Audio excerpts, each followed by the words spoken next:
Well, one of the things that I've always valued really is sometimes when you engage with another tradition, you discover things in their tradition that actually perhaps were once part of your own tradition that you've kind of lost in some way. For example, when I think about the Pentecostal church and their emphasis on Christian experience and mission, and I realised that was very much part of the Moravian church in the 1700s, but it's something in some ways that we've kind of lost. And then there are other times when I encounter other traditions where we may be talking about ministry or ordination, and in the Moravian Church we have quite a simple theology which I'm quite proud of and I appreciate, but sometimes looking at other denominations and their views of ministry or mission or whatever it might be helps me think a little bit deeper about my own tradition and what those things mean to me in the context of the Moravian Church. I suppose the sacraments would be another example.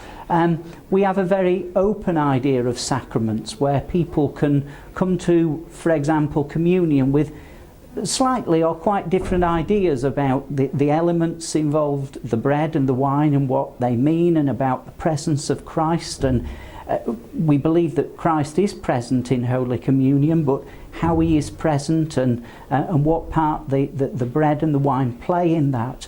And sometimes when I enter into discussions with other denominations and they have very definite theologies, it makes me think, well, what does this say to my tradition, and how does it help me understand my own tradition and what we believe about sacraments more fully?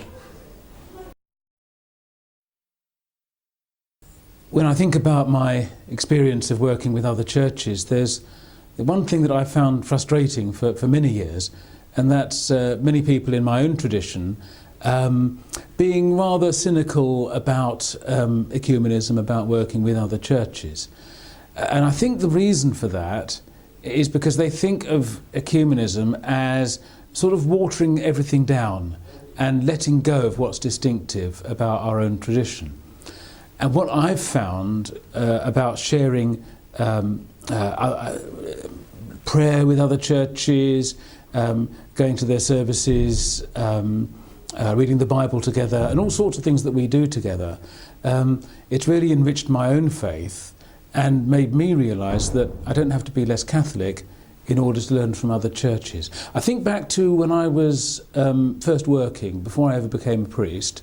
One of my friends went to the United Reformed Church, and one Sunday morning I went along there just to see what it was like, and I enjoyed the preaching, I enjoyed the hymns, and it didn't stop me going to my own church, but it was something which really enriched me.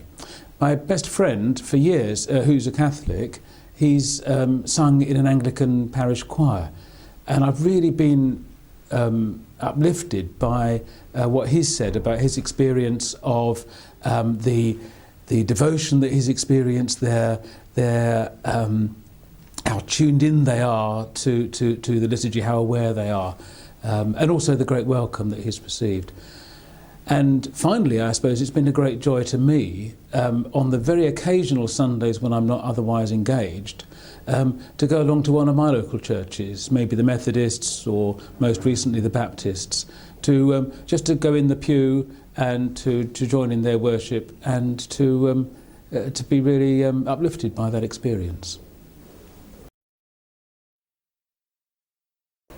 This morning we shared in worship with the Orthodox tradition, and I see a lot of strengths in the Orthodox tradition, perhaps particularly their use of icons.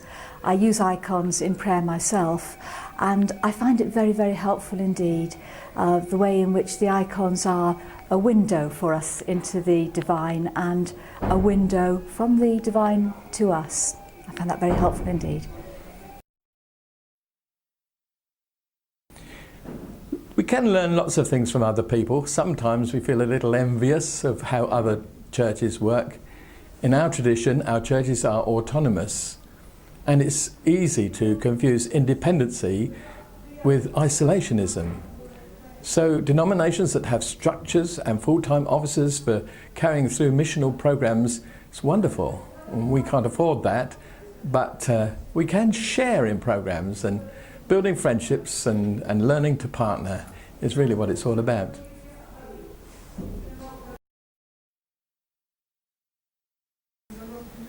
Well, organization-wise, well, I very, very much like our church to be well organized.